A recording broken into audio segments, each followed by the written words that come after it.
Hello, and if you're new here, welcome. Today I'm going to be talking about the movie Old and the graphic novel Sandcastle on which it's based.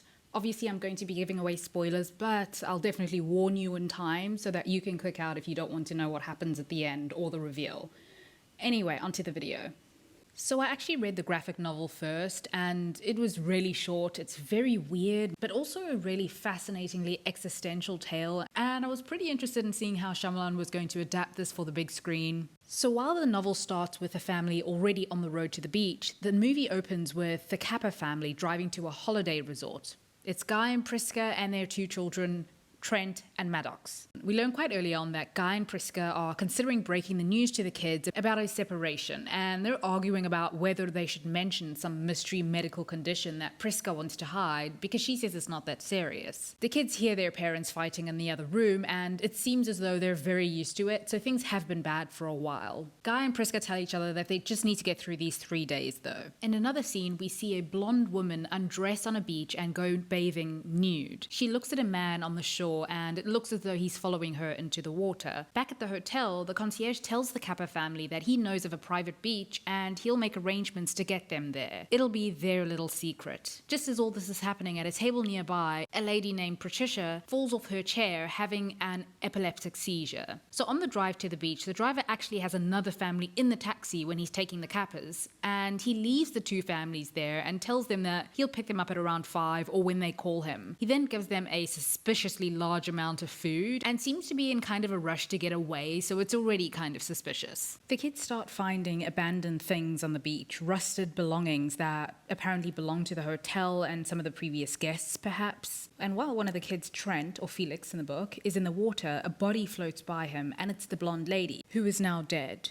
Shortly thereafter, an Algerian man named Brendan arrives on the beach with a pretty bad nosebleed, and at first he's resistant to questions, but he is the guy we saw following the blonde woman in the beginning, and he's acting a little shady. A couple, Yaron and Patricia, the woman who had the seizure at the hotel, also arrive on the beach, and everything's going kind of crazy now and people are wanting to leave. When Yaron tries to leave, he seems to black out and he finds himself back on the beach in the same spot that he started, after suffering some kind of excruciating headache. It's as though the beach isn't allowing them to leave, like there's some kind of force. They also don't have cell service, so for now, they're stuck. Plus, Charles's mother suddenly passes away. So the kids are getting older and everyone is justifiably freaked out. They all decide to maybe split up in groups, but they all end up back on the beach where they started. Charles, a doctor who's there with his partner Crystal and their daughter Cara, then attacks Brendan, who it turns out has a blood disorder, and this is what explains the nosebleed.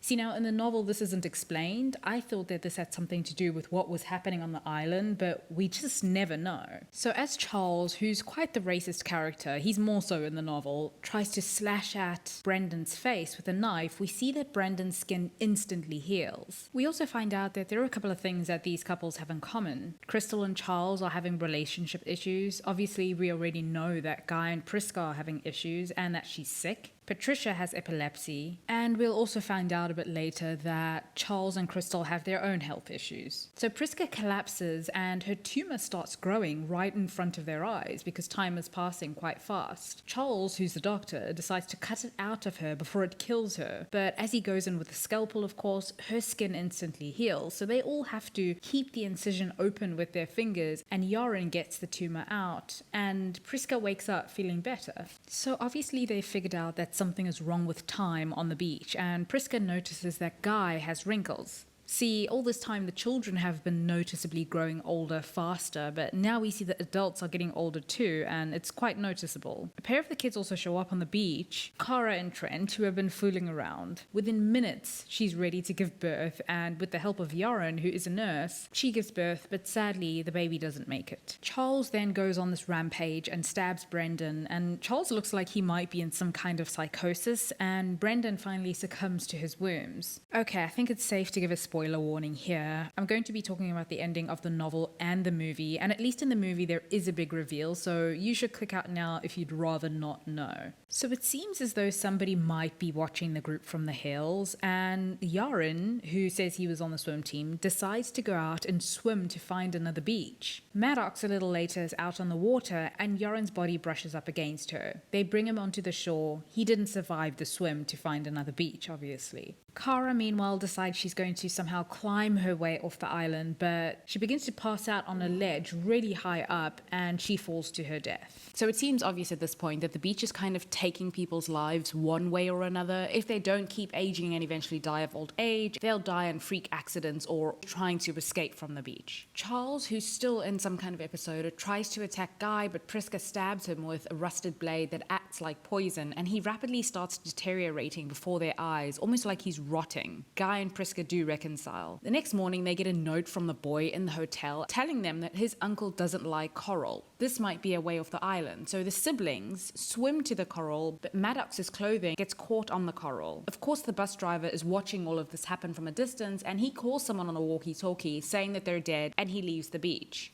The big reveal, of course, in the movie is that there is a lab running experiments, and this is just one of their trials. They announced that they've been able to save many people because of this beach, and apparently nature wants them to. Trent and Maddox, who are middle-aged by this point, make it back, and before the hotel can trick another couple, they're outed, and the siblings also report this to the police. In the novel, the baby that Kara, or Zoe in the novel, gives birth to is the only one who survived. She wakes up the next morning older, alone, and she builds a sandcastle on the beach. Also in the novel, as night begins to fall and everybody's aging, Amesan, the Algerian man, tells them a story about a king who was visited by a half-man saying that he was death's messenger.